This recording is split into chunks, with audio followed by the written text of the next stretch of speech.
పాత నిబంధన గ్రంథంలో యెహోవా, క్రొత్త నిబంధన గ్రంథంలో దేవుడని ఎందుకు వ్రాయబడింది? పాత నిబంధనలో యెహోవా అని ఉంటే, కొత్త నిబంధనలో దేవుడని ఎందుకు రాయబడిందంటే, యెహోవా అనేది స్పెసిఫిక్ నేమ్.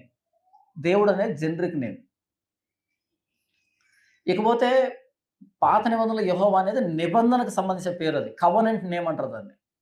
నేను వెళ్తాను వాళ్ళ దగ్గరికి, ఎవరు పంపించారని అడిగితే ఏం చెప్పాలంటాడు మోషే. అప్పుడు దేవుడు అంటాడు, ఐ యామ్, ఐ యామ్ ఉన్నవాడిని అని చెప్పమంటాడు.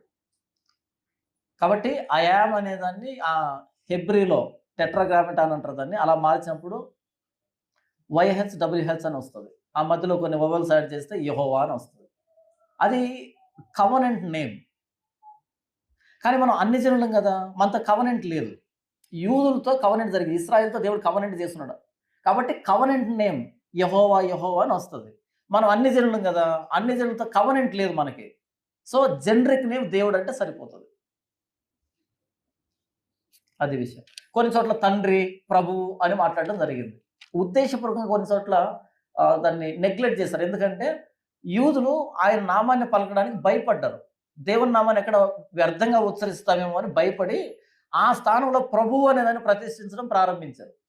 అలా రాను రాను ఇక తండ్రి అని, ప్రభువు అని అలా మార్చేశారు. ఆ స్పెసిఫిక్ నేమ్‌ని హైడ్ జేయడానికి.